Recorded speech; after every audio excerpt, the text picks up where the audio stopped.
महाराष्ट्राचा। नमस्कार, मी प्रतिभा. संध्या लाईव्ह मध्ये आपल्या सर्वांचं स्वागत.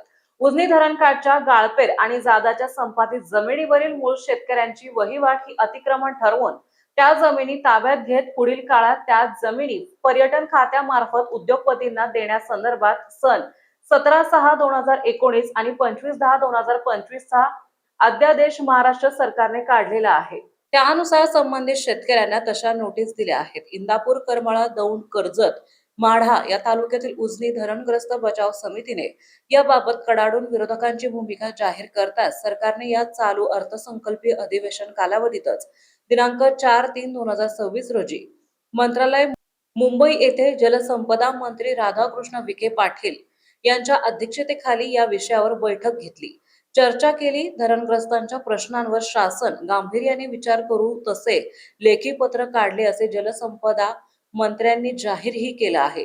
पण आजतागत या विषयावर कोणताही ठोस निर्णय घेऊन त्यावर कसलेच लेखी पत्र जाहीर केलेले नाही.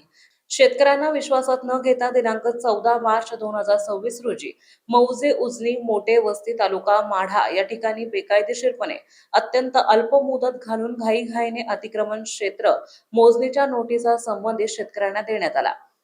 सदर प्रकरणी शासनाचा निषेध करण्यासाठी गुरुवारी दिनांक 19 मार्च रोजी करमाळा तालुक्यातील कोंढार, चिंचोली येथे शासनाच्या अध्यादेशांची होळी करत शेतकरी आक्रमक झालाय. यावेळी शेतकरी संघटनेचे जिल्हाध्यक्ष निळकंठ शिंदे, सरपंच शरद भोसले, राजेंद्र धांडे, सुहास गलांडे, देवीदास साळुंके, दिलीप गलांडे आदी शेतकऱ्यांनी शासनाच्या विरोधात घोषणा देत शासनाच्या आदेशाची होळी केली आहे. गाळपेर जमिनीच्या संदर्भात जे काही 2 महिन्यापासून करमाळा, इंदापूर, दौंड आणि कर्जत या 4-5 तालुक्यामध्ये जी काही नाराजी होती आणि जे काही शासनाने जी.आर. काढला होता त्या जी.आरच्या विरोधातली ठिणगी आज करमाळ्याच्या कोंढार, चिंचोलीमधनं पडलेली आहे. आज या गावामध्ये गुढीपाडव्या दिवशी ग्रामपंचायत कार्यालयासमोर शेतकरी बांधव एकत्र येऊन त्यांनी शासनाच्या या निर्णयाची होळी केलेली आहे. तर पाहूया नक्की हे काय प्रकरण आहे. ग्रामपंचायत ठिकाणी कोंढार, चिंचोली ग्रामपंचायत समोर जे काही शासनाने जे अध्यादेश काढलेले आहेत, शासनाने जे काही अध्यादेश उजनी धरणग्रस्तावरती अन्याय करणारे काढलेले आहेत त्याची होळी करण्यात येणार आहे.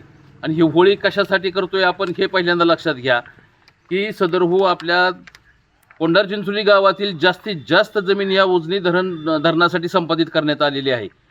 आणि आज या ठिकाणी जादा संपादित जमीन असो, गाळपेर असो, हे सर्व जमिनी शासन काढून घेण्याच्या पाठीमागे लागलेलं आहे.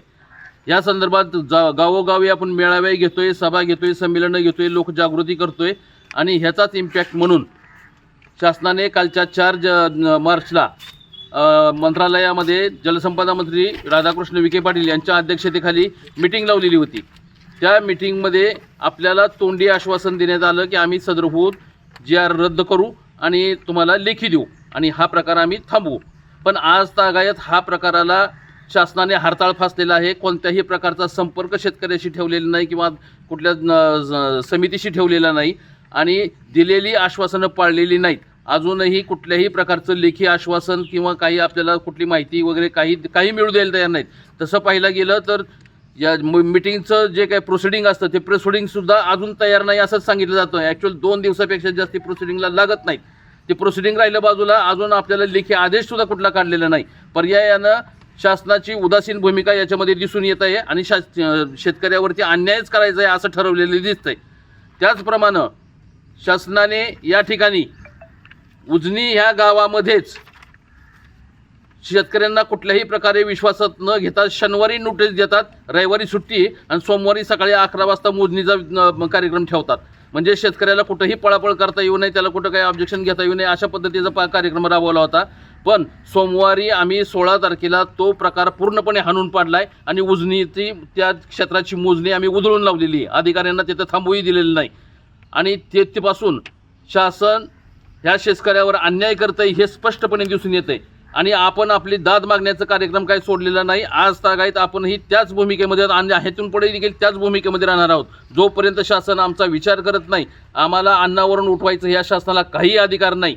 ह्या जमिनी मूळ आमच्याच आहेत, त्या आमच्याच राहतील आणि यासाठी हा धरणग्रस्त शेतकरी मोठ्या प्रमाणाने आता एकवट होत चाललेलं आहे. शासन आपल्याकडे दुर्लक्ष करू शकणार नाही आणि दुर्लक्ष केलं तर त्याची किंमत शासनाला नक्कीच मोजावी लागेल. आज आम्ही शासनाच्या आदेशाची या ठिकाणी होळी करत आहोत.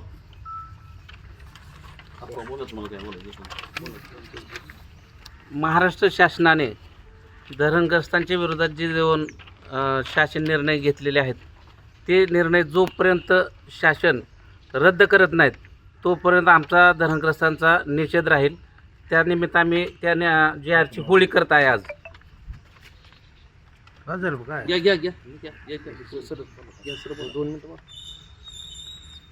आज या ठिकाणी आमच्या भारतीय संस्कृतीमधला पवित्र असला नवीन वर्षाचा दिवस, ज्याला आपण गुढीपाडवा, आमच्या भारतीय संस्कृतीमधली हिंदू संस्कृतीचं नववर्षाचा शुभारंभाचा हा दिवस.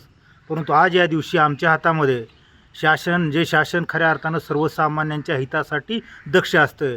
नव्हे तर त्याने सर्वसामान्य लोकांच्या हिताचं रक्षण केलं पाहिजे अशा प्रकारची अपेक्षा असते. परंतु आज या पवित्र दिवशी आम्हाला शासनानं घेतलेल्या निर्णयाच्या परिपत्रकाची होळी करण्याचं दुर्भाग्य आमच्यावरती का लाभलं किंवा का आम्हाला ही वेळ आली, तर याच्या पाठीमागचं रहस्य की आमच्या उजनी जलाशयामध्ये ज्यांनी आमच्या प्रपंचाची आहुती दिली, बलिदान दिलं, त्या सर्वसामान्य शेतकऱ्यांची ज्यावेळेस आम्हाला त्या ठिकाणी उजनी जलाशयामध्ये आमच्या जमिनी संपादित झाल्यानंतर गाळपेर खाण्याचा अधिकार मूल मालकाला या अशा प्रकारचा JR असतानाही शासनानं 2019मध्ये आणि पुन्हा त्याच परिपत्रकाचं शुद्धीकरण 2025मध्ये केलं आणि ह्या गाळपेरी ह्या शासनाच्या मालकीच्या आहेत आणि याच्यामध्ये त्या धरण शेतकऱ्यांनी अतिक्रमण केलेलं आहे. अशा प्रकारची भाषा वापरून आम्हाला त्या ठिकाणाहून काढण्याचा जो काही प्रयत्न केलेला आहे तो हाणून पाडण्यासाठी माझी सर्व शेतकऱ्यांना कळकळीची विनंती की आपण अशा प्रकारचा प्रतिकार केला तर हे निश्चित थांबणार आहे. शेतकरी एकजुटीचा जमीन आमच्या हक्काची, नाही कुणाच्या बापाची. जय जवान, जय किसान. एक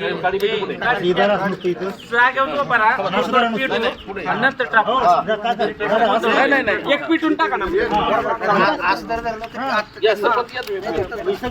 नाही एकाच वेळेला सगळ्यांना नका टाकू, एक टाका. सगळी पेटवलेली इकडे अडवूया बरं जरा असं.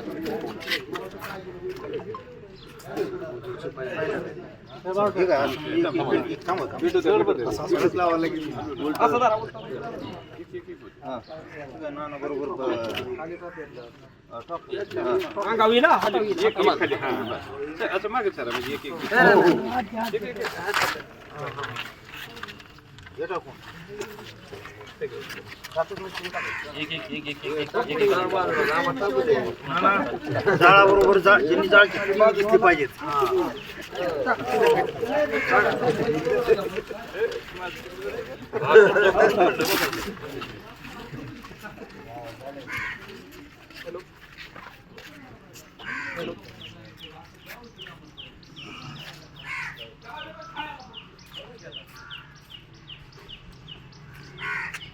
यार 2 मिनिट थांबा की जरा. एवढंच नाही झालं, हे फक्त ते बाईटसाठी चाललं होतं. तुम्हाला अजून माहिती द्यायची बाबा. आणखी या जरा. ही शेती पाण्यात गेली. आमची सासऱ्याची ह्याच्यात काळात होती, आता आमच्या काळात आहे. ही सरकारने घेतल्यावर आम्ही काय करायचं, काय खायचं. आणि एवढं तुकडा आहे. इकडं वर पण जमीन आहे आम्हाला. पाणी खाली गेलं आम्ही एवढंच करतो आणि एवढंच खातो. काय म्हणतो तुम्ही काय म्हणता? मी अपंग आई वडील गेल्यानंतर आमची एवढी जमीन आहे, पण ती सरकारने जर असं करायचं म्हणजे आम्ही काय जगायचं कोणत्या ह्याच्यावर. मी अपंग असल्यामुळे मी काही करू शकत नाही. मी फक्त हे पाणी खाली गेल्यानंतर रान करतो.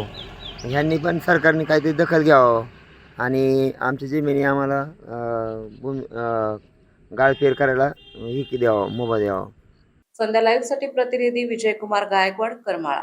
ताज्या आणि महत्त्वपूर्ण बातम्या पाहण्यासाठी आजच आमच्या संध्या लाईव्ह न्यूज चॅनलला YouTubeवर सबस्क्राईब करा आणि बेल आयकॉन प्रेस करा.